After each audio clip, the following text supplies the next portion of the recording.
What's up, y'all? Welcome to another episode of the Alpha Geek Podcast, where we embrace our geekdom and respect everyone else's. If you don't mind, smash that subscribe button so you can see and hear all our contents as we are on YouTube, Spotify, iTunes, Apple Podcasts, Apple right? Podcasts, yeah. We're getting it out there. We're getting our message out there. Rolling. And like Antoine said, any platform that you hear us on, click like or subscribe to give us some more momentum. Yes. We are a big fan of momentum around here, and it's been a busy day so far. Yeah, it's been a busy day. You've been running like a crazy man. I just came from across the water, so now I can kind of settle back in and enjoy some God time. It's funny. I was looking at a meme today, and it was like, a bunch of guys that get together don't have to start a podcast. I was like, why not? It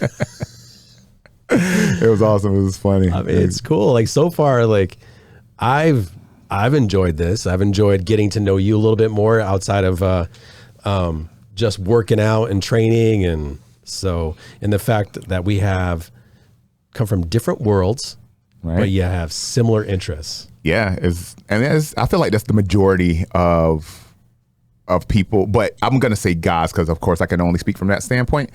Guys in general, we're very closely connected in interest. Yeah. Right. And yeah. we're easy to please. Like cars, like movies, good food, beer, tequila, all those things and everything that orbits around those things. So if you check some of those boxes, most people get along just fine. Yeah, totally.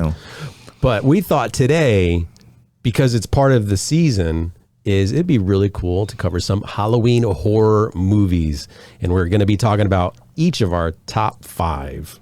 Yes, top 5. So the way I picked my list is it was based on the movie, what it meant at the time for the industry, and how it made me feel at the time. Now, of course, depending on your age, you're going to be more afraid than, from some things than other things. But I know there was some shit when I was like 12 years old and I was like, didn't sleep for a week and a half. So that's how I compiled my list. Did you have a specific criteria that you wanted to judge yours on? Yeah, or rate yours on? I was jumping around a little bit. Like I went from horror, then I went from like the season, like Halloween. I was like, okay, scary movies.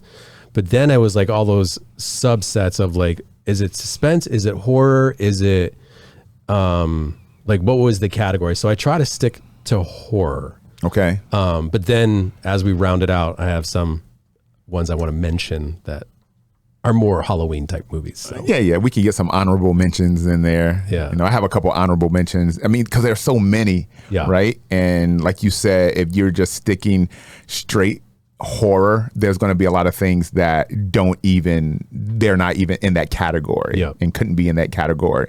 So, you want to go first? I'll go first. Go ahead. Let's rock. Let's do it. Let me check my notes. So starting with number 5, so this is a recent movie, and the director and the writer is M. Night Shyamalan. Oh. I think I'm saying that right. Yep. And the movie's called The Visit. Came out in 2015. Did you see it? I did see it.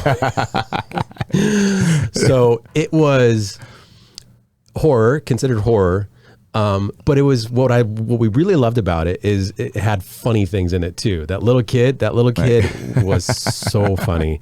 And there's a scene in the movie where the grandmother, I don't want to put any spoilers if anybody's seen it because it is a good movie. The grandmother's running around, and she's running around naked, and so the kid makes fun of her, and it's just like perfect acting, perfect writing. It was a perfect time. So that was my number 5. Yeah, and real quick on the talking about spoilers. Listen, if we're talking about a movie that came out in 1980, and you get pissed off that we spoil it for you. Fuck you. You were never going to see that movie. Okay. You're not going to see that movie. You ruined Poltergeist for me. Like, you haven't seen fucking Poltergeist. But what he said. Yeah, it's like people, spoiler alert, from a movie that came out 20 years ago. My number 5 pick, and again, this might be a little recency bias because it came out not too long ago, but it's Smile.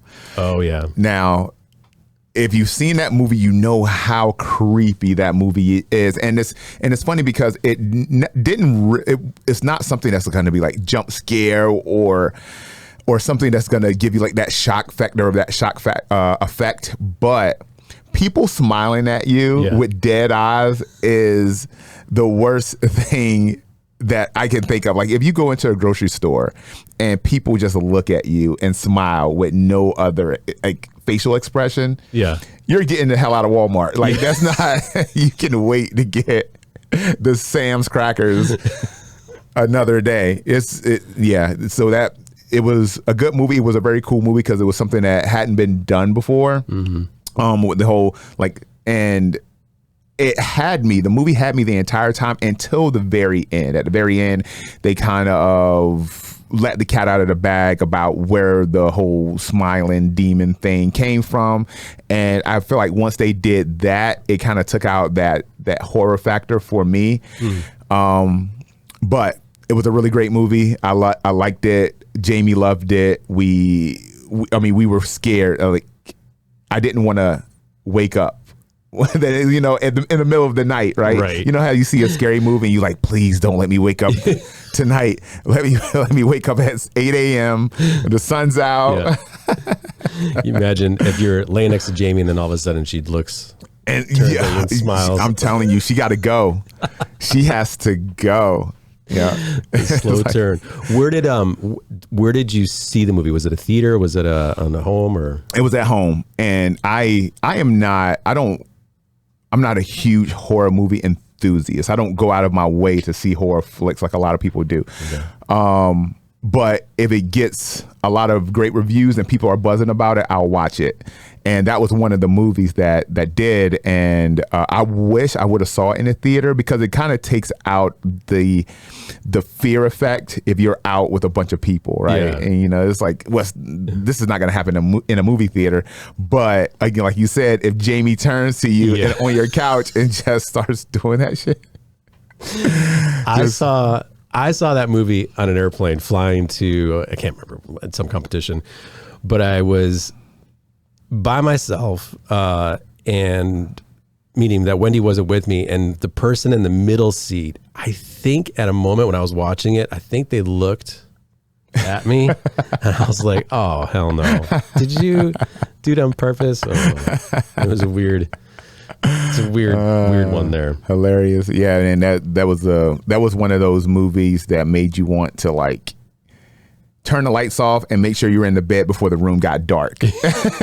You'd run it across the floor. Yeah. So Smile. This is my number 5. All right. My number 4 is, it's on Netflix. The name of the movie is called Barbarian. It came out last year. Now, you haven't seen it yet. I haven't seen it. Spoiler alert. So I'm not going to say anything other than this movie, I think it's a must-see because it's weird, creepy, and you're just like, what the? Like, it goes from this, it's like a classic scare movie. The opening scene is this girl drives into a town. She gets an Airbnb, and she rolls into, like, Detroit. Something like that's, like, all, like, busted up neighborhood. It's raining. It's the only house that is like painted and looks nice. And so she goes in and there's somebody in the house. Well, as the story continues, so in the morning she wakes up and she realizes that there's nobody in the neighborhood at all. So it just starts to kind of cascade from there. It's fucking freaky. So there's someone in the house, but there's no one else in the entire neighborhood? No one else in the entire neighborhood. Yeah, gotta go. It was crazy. Burn it down. Burn the house down. Seriously. I'm one of those people, I look at some of these horror flicks and I'm like, how the fuck did that happen? Like, there's no way that would happen to me, because I'm like, I'm hurting I'm running, I'm getting out of the situation in some way, shape, or form. Yeah. It's almost like that Progressive commercial when they're like running through the woods and like some axe murderer is chasing them. Oh, yeah. One person's like, why don't we hide in the basement? And it's like another person's like, why don't we hide in the attic? And then the girl's like, why don't we just get inside the running car? The guy's like, are you crazy? That commercial, oh, I die laughing every time I see that commercial. Dad. Oh my God. My number 4 is An American Exorcism. I don't know if you ever saw that. Have you seen that? I don't recall. All right. If you could tell me. So it came out 2015, 16, something like that. And so the premise of the movie is there's a fake exorcist or exorciser or whatever, priest that says he can exorcise your demons or whatever. He creates a reality show based around this, where he, of course, stages these fake exorcisms, and he'll go into the house like the one camera perspective, and he'll go and exorcise the demon, and then, you know, the show's over. So someone's daughter is actually possessed, and they see this show, like, oh, this guy can help. And they call him. He goes thinking there's another setup, like this another, you know, another fake, whatever. Well, this girl's actually possessed, and now he has to go and try to maneuver around how to not let the cat out of the bag that he's actually a fake, and try to get rid of this very real demon. And so while he is traditionally a priest that got into this whole TV thing, he starts to, you know, kind of come back to the reason why he did all this. And now I'm really going to exorcise this demon. And let's just say he's ill-equipped to exorcise this demon. And it's like a really great movie. Just another aspect of the whole exorcism and, you know, that thing. So I was scared to death. I was in Puerto Rico when I saw it, and I was scared. The last couple of days of my vacation, I was scared to death. Wow. Yeah, it was a really good movie, and there's a little bit of cult stuff that's attached to it. It was really good. So did you see this in the theater in Puerto Rico? Saw it in the theater in Puerto Rico. So you went out of your way. I did. In Puerto Rico to go see a movie. Okay. I felt like I was a lot younger, and I was like gung-ho about seeing a scary flick, you know, not so much anymore. But was this a solo trip? It was not a solo trip. She wasn't scared at all. She was like, went to sleep, snoring and shit in my ears. She could care less. I was like, oh my God, that's hilarious. All wound that's up. Good. All right, going on to my number 3, which now we're getting into like stuff that scared the shit out of me when I was a kid. And this is the lasting scares that scar you. And this one was tough to be my top 3, but I picked The Shining, Stephen King, and what part of that movie freaked me out? All of it. Every single part. To the point where Ready Player One references in that movie and that books a lot of The Shining. So the guy, did you read any Ready Player One or see that? That's like I saw it, didn't read it. Did see the movie. That's like a total nerd book. But it's all about 80s pop culture, but they're referencing like, or maybe it was, or maybe it was the second one. No, it was Ready Player One. But from start to finish, the classic Jack Nicholson bashing down the door to the twins. Oh man. And as soon as I started researching some of this stuff, my phone just started popping up the twins where they are today, and like as older. And so anyway, the actors as where they're at today. But what was the other stuff? Even the wife, just like, I was like, she just freaked me out, and she wasn't even supposed to be freaky. So I don't know. Yeah. Little kids are the creepiest thing ever. Like they are. If you're a parent and you just wake up and you just see your 4-year-old standing over you, like just no just dead look on their face, no expression, just watching you sleep. Like, how can I get this motherfucker? Like, that's what they're thinking. Like, it's coming. Like, speaking from experience. Yeah, for sure. Little kids are the creepiest, and parents, you know what I'm talking about. I'm not the only one. Please tell me I'm not the only one. Oh man, but, yeah. Shout out to my buddy Todd in Texas. He was telling me a story, exact same story. I think his middle kid, in the middle of the night, he woke up and there he was, just staring down at him, and he was like, "What the? Like, why are you doing that? Why are you doing that?" Man, yeah, little kids are the creepy, especially in that age between like 4 and 7. Kind of that, where they kind of are like awkward anyway. Yeah. And yeah, I've been many a times. My daughter Kayla's just, I've woken up and she's been standing over me, just like staring and like go to sleep right now. Get your ass to sleep. She's not thinking like, I could just suffocate him. Yeah. She was like thinking she can think me into waking up and giving her cereal or whatever. That's usually what it is. They're hungry. My number 3, this is actually a series, is Nightmare on Elm Street. While I'm not sure if this would be classified as horror, it would probably be more in the thriller category. Freddy Krueger was fucking terrifying. Mm-hmm. Yes, and just as a kid, and you know, these movies came out in the 80s, so as a kid, you don't know like this, there's no way that this can be real. Yeah. But the movie makes it real for you. Yeah. Like there is very, like, even as an adult, I see things, or it's the last couple of things I see before I go to bed, and I'll have like some sort of dream about it, or, you know, once my REM starts going on, I'll have like, you dream about this stuff, right? And so as a kid, you know that it is possible for you to dream about stuff that you can't explain. And if you watch some fucking Freddy Krueger, yeah, and you go to sleep and hit, you know, in Nightmare on Elm Street, you know, for the 6 people in the world that haven't seen this movie, Freddy Krueger is, he was like, as a live man, he was burned. He was burned to death, right?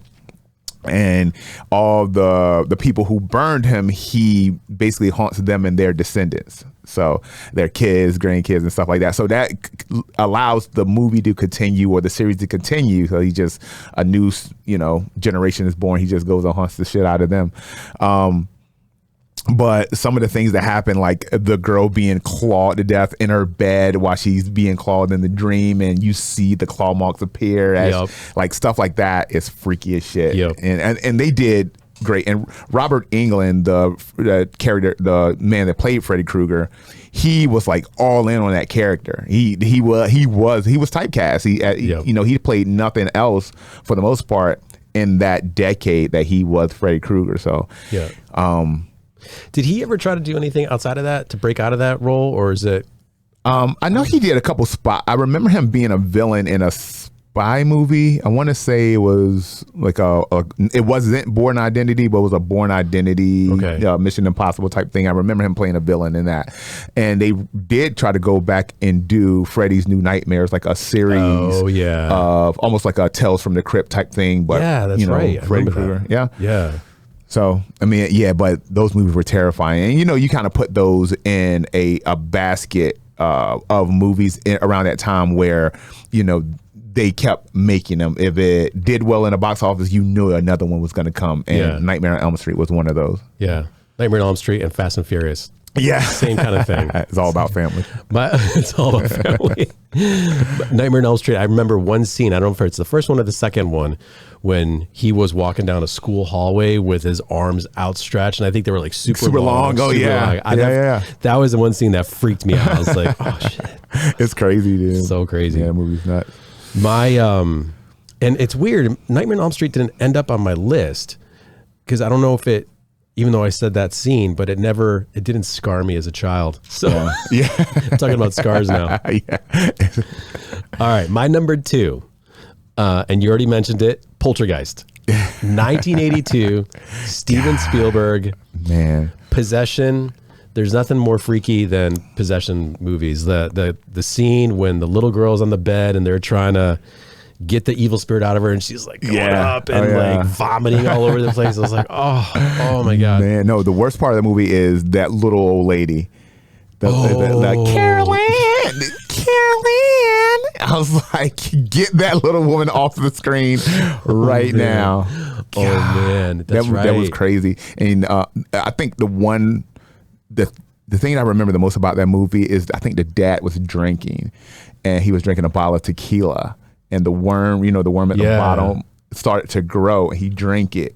He threw it up and it started to crawl across the floor. Was that the first or second one? I don't remember that. That might have been the sequel. Might have blocked it out. If anybody knows, tell us, because I think it was the original, but it might have been the sequel. All right. So yeah, he drinks a bottle of tequila, and you can see the worm start to grow, and he drinks it, and by the time, and he pukes it, and it's like a monster just kind of army crawls under the couch. That sounds familiar now. Yeah. Now that you say that, yeah. It was crazy. Yeah. Man. If Poltergeist freaked you out, put in the comments which scene freaked you out the most. So, nice. Yeah. Nice crowd interaction there for us. I'm learning. Pro moves. I'm learning. Pro moves. I'll listen to enough podcasts. My number 2 is Blair Witch Project. Yes. I think Blair Witch Project freaked me out so much because it was the first time it had ever been done, but also it was, I feel like there was no resolve. It ended, and we don't know what happened. Again, we're really worried about spoilers for movies that lasted forever, or played forever ago. But on the final scene, when they go back up in the house, and the camera and the dude is like standing in the corner, like the kid, the stories tells of the kids standing in the corners, right? When that happened, and then movie over. Yep. Movie over. It's like, oh man, am I gonna go home now? Yeah. And someone's gonna be standing in the corner of my kitchen, like stuff like that. And I think that's one of the telltale signs of a great horror movie, where even though we know that it's not real, we know deep down, we know, but it's like our subconscious can't stop from believing like something about it can affect us, right? So yeah, Blair Witch. You gotta, and that was like the first of its kind, right? And I feel like that kicked off all these people, like all these other like series shows where they're going to all these old castles and trying to find these spirits and trying to film everything, and like, ooh, did you see that move? Yeah. Whatever. Like, do you think that there's real spirits out there? Okay, so if you ask, if you're asking me, do I think that? Okay, so yes. Short answer, yes. Okay. I do think there is energy that connects us all, and I do believe that some of that energy of the people who have passed may be trapped here. We see it all the time. We see it in orbs that float around, or something moves, stuff that maybe our immediate conscious can't explain. But you have two types of people who automatically see something like that and discount it or chalk it up to some sort of something that can be explained. And then you have some people who believe it more, and when they see something like that happen, they're like, oh shit, that was Dan telling me to play the lotto tonight type, so I don't believe that we're like the only motherfuckers walking around. No, here, yeah, for sure. For sure. There's a guy, I don't know if you remember, I think his name is Jonathan Roberts. And it was years ago. Well, anyway, how I know him is that his wife is a ballroom dancer. Okay. And I saw him at a dance competition. He's one of those guys that can feel the room. He's like, spirits speak to him. Okay. And the stuff that he would say was, I don't know if he was proven to be a fake or not, but long story short, another friend of mine, Danny, they were in Barbados or Puerto Rico or whatever, and they're all on vacation together. And all of a sudden, his name John Roberts? His name is escaping me. Anyway, they're sitting at dinner and he just freezes. He gets up and he like walks somewhere. And everyone's like, what the fuck? Where did he just go? Comes back. He's like, I had a spirit call me. And like, no kidding. This wasn't televised or anything. So it was like legit. And my buddy who was telling me about it, he's like, yeah, this guy's for real, like for real. So like I was super skeptic because there's like those people that read spirits or whatever. Like, I don't know. So I think there's something to it. Did he say where the spirit called him to? Like to the bathroom? Or, like where did he go? There's something inside my stomach right now and it's really got to get evacuated. I got to demons. Exercise it. Oh my God! Was it the tequila or was it that taco I just ate? I don't know. It's Alfredo. It's the Alfredo demons. Yeah, that's crazy because I mean we don't know, and so as much of a skeptic we are, it could be legitimate, and we're like the assholes who don't believe it. You know, like growing up in like. And in my background, Black culture and everything like that, we hear stories about voodoo and things that you can do that is like witchcraft. Like there's a story, I don't know how true it is, obviously, but I was told by an aunt, and I'm a child when I'm hearing this story, that if you put your menstruation in your husband's or boyfriend or whatever man you want to be subservient to you, they will be loyally. Whoa. Yeah. Yes. Like shit like that. And I'm like, why the fuck is she telling me? Like, like back then I just thought it was weird. And actually she wasn't talking to me, but it was a conversation she was having that I overheard. And I was like, that's the weirdest shit ever. But as a kid, you don't. Yeah. Like, all right, I guess, okay. Yeah. But so voodoo, witchcraft, things like that. I feel like there has to be an origin somewhere. Yeah. And if it's not true, is there a true version of it out there somewhere that just over time has gotten diluted and things like that? So, yeah. Since you bring that up, in the Ukrainian culture, and it might be just more Eastern European, there's a witch, and it's Baba Yaga. And Baba Yaga. Baba Yaga. Okay. And this is a witch that like haunts little kids. And so if you're like acting up, Baba Yaga is going to come visit. And Baba like translated his grandmother. But I've heard, I think I've seen a movie that has Baba Yaga in it. So I think it's like a real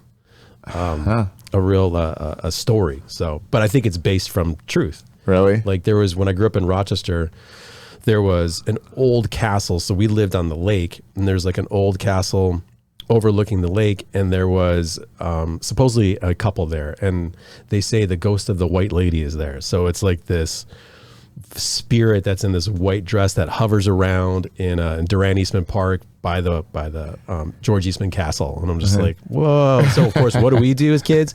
We go there and we're like, we're going to find the white lady. Freak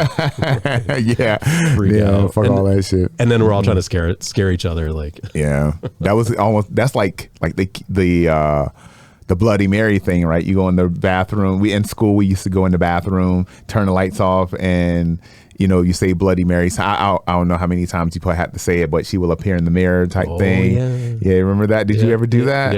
Yeah. We were such we didn't idiots. do it. I've heard of it, but we didn't. Yeah, what did we do? I can't remember.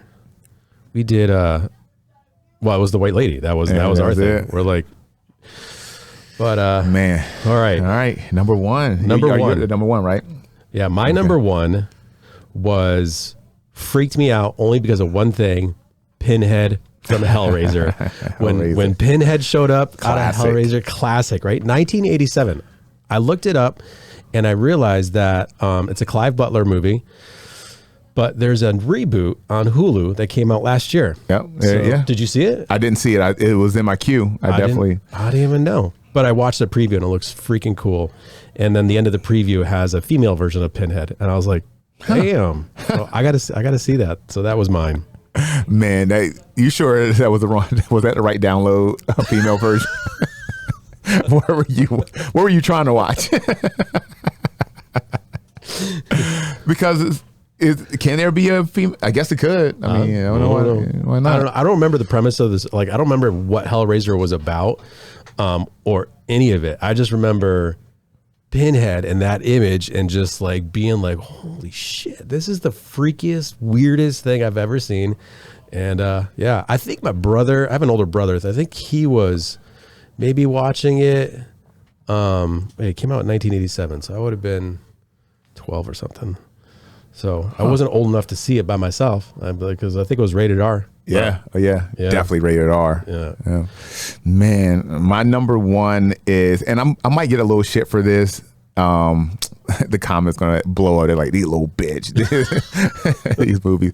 But my number one is the first Paranormal Activity. Oh. So again, that was a time where that one camera or that that first person point of view camera hadn't been used yet. That's right. Yeah. And the basis of the movie is this demon had been haunting this little girl basically for her entire life, but only just started having some sort of physical manifestations and things happen, and she now is married, and the demon is haunting them now. And it's just the creepiest thing. It's just like the things that you think creep you out about people, this demon made her do these things. Like again, there's a scene where 3:00 in the morning, she gets out of bed, walks around to his side of the bed and just stands there and watches him for like 4 hours. Oh man. And then goes, lays back down, and he wakes up like 30 minutes later. It's like shit like that is just creepy as shit to me, man. And so yeah, Paranormal Activity is my jam. That one came out, it's been a while, like 2010, 11, maybe even older, but that shit creeped me out, and I was scared to death. So if I'm getting this right, it seems like possession spirits is what that's the fear. Anything, because I feel like that shit can happen for real. Okay. Like, the chances that Freddy Krueger come and rob, that's not gonna happen. But like anything like religious based or anything like exorcism and things like that, there's too many stories out there of shit like that going down. So yes, that stuff kind of freaks me out the most. Wendy's the same way. She's like, anything that has to do with evil spirits, devil, or anything of that kind of stuff, anything religious. There's a series. Oh man, what was it called? There's this Midnight Mass. Yes, Midnight Mass. Yeah. It's a series on Netflix. You got to see it. It's awesome. It's so good. It's scary. It's so good. It's binge worthy. But how many episodes? It's just one season, so I think it's probably 12. Okay. I don't remember. Wow. But my thing that always freaked me out was more of like the I guess everything has to do with the demons and devil stuff, but like stuff that freaks me out is like when somebody's nails are on the wall, or like the physical, like the physical damage that, and it's not gore, but it's when I see like a body like get super contorted and twisted. That stuff, I'm like, oh, that creeps me out. Yeah, like The Ring, like shit like The Ring. Yes. Yeah, that Ring was creepy. Yeah. You remember that movie, The Exorcism of Emily Rose? You remember that one? I do. There's a scene in it where like she would get possessed, and it would happen. I forgot the exact time, but it was like 3:23, or it would be the same time on the clock every night where this would happen, or like 2:22 or 2:20 whatever a.m. I woke up one night. Oh no. I woke up and it was like that time when it was like 2:22. I was like, oh shit. I was so scared, dude. I was like afraid to move. I didn't want to put like my look at this. Off camera, you can't see this right now. She's scared the shit out of me. I just looked over there. My wife is shoving through the door a severed hand. Yeah, Wendy, we were about to fight. It was about to be a rumble. Oh man.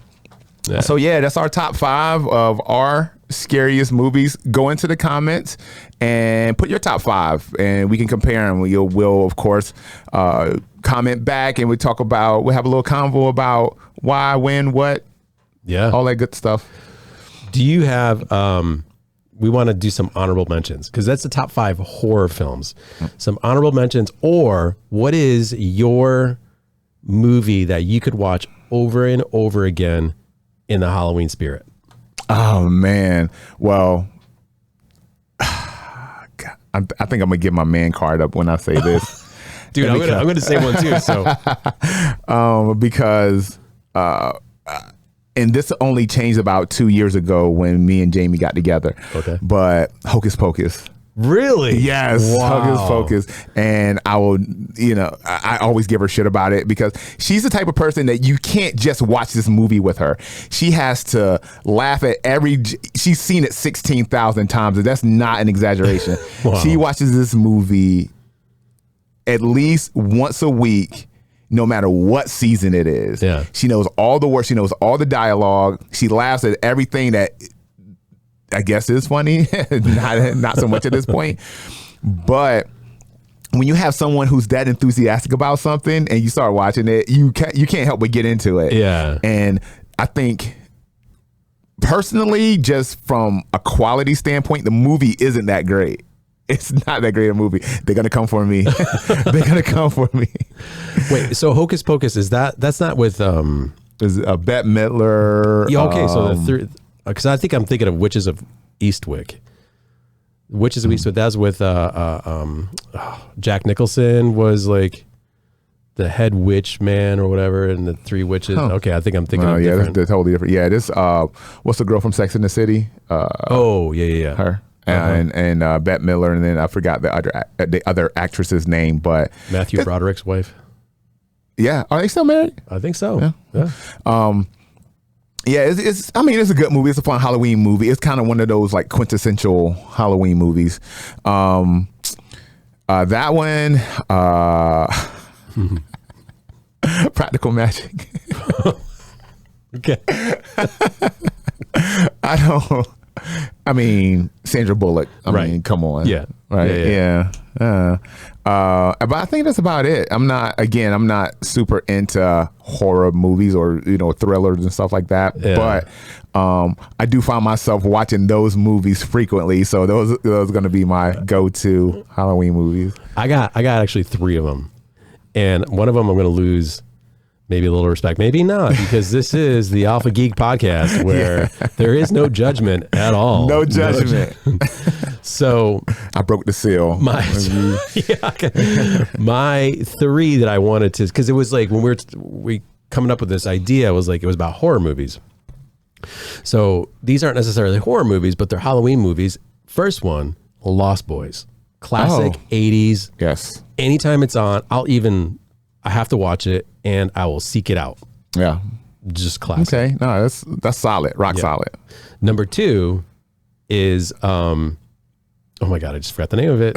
That's terrible. They're going to redo it and it's coming out again. And it is, oh my God. Must have sucked. Beetlejuice. Oh yeah, man. I forgot about Beetlejuice. I think they're rebooting it. They are rebooting it. They are? Is original characters and everything. Now, is that when they keep all the same characters? Is that a reboot? No. What is that? Yeah, it's just a continuation of yeah. Now it's not a reboot, but yeah, they are making it a new Beetlejuice. Keys on. I think I've seen like posts about the house being built and yeah, that's about it. Lydia Dietz. But this is the one I'm going to lose some. Well, maybe not. Hotel Transylvania. That's a great movie. I know. That's a great movie. People shit on I don't know why people think that adults can't watch animated movies. That movie's great. Absolutely. Adam Sandler, a classic comedian, one of my favorite comedians. And in case you haven't seen it, it's on Netflix. You're uninvited to my bat mitzvah. Not a horror movie, but it's hilarious. But we were trying to watch, actually, there is Netflix right now, an Adam Sandler Halloween movie. Oh, Huey's Halloween? It's terrible. Did you watch it? I watch it. Again, Jamie's the queen of horrible movies. She watched the shittiest movies. But again, it's one of those things, if you watch it enough, you'll like it. Yeah. I mean, what's the ratio of good Adam Sandler movies, right? In general. True. Right? That's true. He's I would give him 60-40. 60% of the stuff is good. Some of it's like, but it's still funny because, you know, it's Adam Sandler and he, you know, he can make anything funny for the most part. Like the one with him and Jennifer Aniston, the spy. Oh, that was good. You liked it? I hated it. I liked it. It's so stupid and so like, I think it was the supporting cast as well. It was just like, I don't want to say I love, but murder mystery movies, I like those. Yeah. Yeah, I didn't like that one at all, but like Happy Gilmore, obviously. You didn't like Happy Gilmore? No, I love Happy Gilmore. Okay. I think Happy Gilmore is my top 5 like most favorite movies. Yeah, okay. So what about The Cobbler? I like The Cobbler. Cobbler was good. Method Man, you know, he was in it. And then, you know, Billy Madison, Longest Yard, all that stuff. Like he makes some great movies, but he has some stinkers too. Sure. So, you know, like it's tough to make be a comedic genius all the time. Yeah. I don't know if that's possible, but I mean, he does. Like you already touched on it, the supporting cast too. He always has like the same people in the movies. Their chemistry is great. Yeah. And so even if it's not necessarily the strongest premise or the acting makes it great. And he always has like the hottest leading ladies too. Yeah. Who believes that if Adam Sandler was just a guy on the street, who believes that like a Selma Hayek or a Jennifer Aniston would actually, hey, but gives all of us hope. Yeah. Gives all of us hope. If he can do it, although he is the most highly paid or he's the most influential, or there's something about Adam Sandler that because he has his own production company. So I think he's like super rich. Happy Madison, that's the name of the Happy Madison. production. But he just signed some major deal with Netflix. Yeah. Yeah, so I mean, and Netflix is just throwing money at motherfuckers. They are giving people so much money. Yeah. I was like, man, we need to get on Netflix. Well, the gear we're using is Netflix approved. Yes. So Netflix, anybody who's watching it, you can put your logo right here on the bottom of the screen, right there. Big old N. When any Netflix show starts, it's got that N that goes boom. Yeah. That's during COVID. When everything was shut down, Netflix became our best friend. And speaking of like things that are always going to be in my brain, like Pinhead, the Netflix logo, there's always something like reassuring. And there's something really cool about it. It's simple. They're one of the only streaming services that people, no matter how high they raise which they just did, actually, they raised their rates again. Oh, really? Yes. And people are going to keep it. Yeah. People are going to keep that. Like Hulu, I was like, let's get rid of that. Yeah. Disney Plus, maybe I keep Disney Plus. But the other ones, Paramount, Peacock, Apple Plus, like if they raise those rates too much, I'm out of here. Yeah. They have so much content and they've been doing it for so long, and the variety of content they have they are the monopoly. They are by far. Even Amazon Prime, like I could go without it. Prime doesn't have anything. Like anytime I'm like searching stuff, I'm just like, there's nothing that sticks out. I'm like, oh, I gotta have this. But Netflix is like, you could cut all the cords and stick with them. Yeah, you gotta have Netflix. Like I haven't had cable in. Oh, I was about to ask you that. If you 8 years. I have internet. If I have internet, I'm good. Yeah, we still have cable. Like, and that was one of the things when we have all of it, like HBO, Showtime, all of it, and I'm like, why do we still have this? Because it's like fucking expensive now. Yeah, hell yeah, it's like $200 a month for cable. Now, why do you feel like you still have cable? Some people say, oh yeah, I want to watch the news. Can't watch the news on streaming, blah blah blah, or weather or whatever. There's still something I like about just channel surfing. Yeah, I like just like putting something on and like and seeing like a show on TBS or something, and like just a random like Saved by the Bell is on again. I'm like, oh, I gotta watch that. Dude. That's worth $200 a month. Fucking Saved by the Bell. Oh man. Speaking of not in horror, but did you ever see the movie Showgirls? Oh yeah. Yes, absolutely. She was the hottest one. Yeah, And when Saved by the Bell, Totally. yeah, Jessie Spano, she was my favorite. Yeah. Yeah. I don't know. It was something about tall women. And I'm not talking about like tall, like 5'6". I'm talking about like 5'4". Like, something about tall women. It's awesome. Oh my God. Somebody asked me about that. Like, somebody was like, "Did you ever see the movie Showgirls?" I was like, "Yeah, I watched it for the dancing. It was really..." No. There is a very weird sex scene in Showgirls when they're in the pool. Oh yeah. And I thought she was having a seizure. Like it's like way too much movement in the pool. And if anyone who's ever like had sex in water, you know it's not the most ideal situation. It's like it's hard to get. It's too much friction. It's like shower. Pool. None of that shit ain't sexy. And on top of the fact that she was just moving so much, that was probably like the worst sex scene I've ever seen. It was. Yeah, she's definitely not known for acting skills, I don't think. Yeah, but she was great as Jessie Spano. I'm so excited. When she was hooked on. What was she hooked on? Was it like caffeine pills? Oh, was it was she? It was caffeine. Remember. Well, it was caffeine pills, but it was supposed to be something a little bit more significant. But so I say I watched Saved by the Bell, but somebody has watched it more. Oh man, every morning, and then they would replay it in the afternoon. So you'll watch it in the morning before you went to school. When you got home, you're watching it again. Yeah, I was definitely I was Slater for sure. Slater. Yeah, I'm sure. Yeah. That dude looks great. Yeah. Mario Lopez. Yeah. He looks like he's still in high school. Yeah. He's everywhere too. Like a lot of people go to Dancing with the Stars and kind of because their careers are gone, but he went on that and he's like hosting all the movie stuff and he's on every hotel. Like when I check into a hotel, he's like, Mario Lopez is saying what's happening in the hotel, and you can see this movie for pay-per-view or whatever. It's like, he's everywhere. He's a boxing commentator. He's on Access Hollywood. Yeah, Access Hollywood. That's he's like Steve Harvey. He has like 20 jobs. Damn. Yeah, he does a lot. So, Mario Lopez, and then Zach. He's on a new show where he's like, I think he's like a serial killer. Oh. Yeah, because wasn't he on not NYPD Blue, but wasn't he it was like on a cop show, Silver Spoons? Oh my God, Silver Spoons. That was a great show. That was a good show.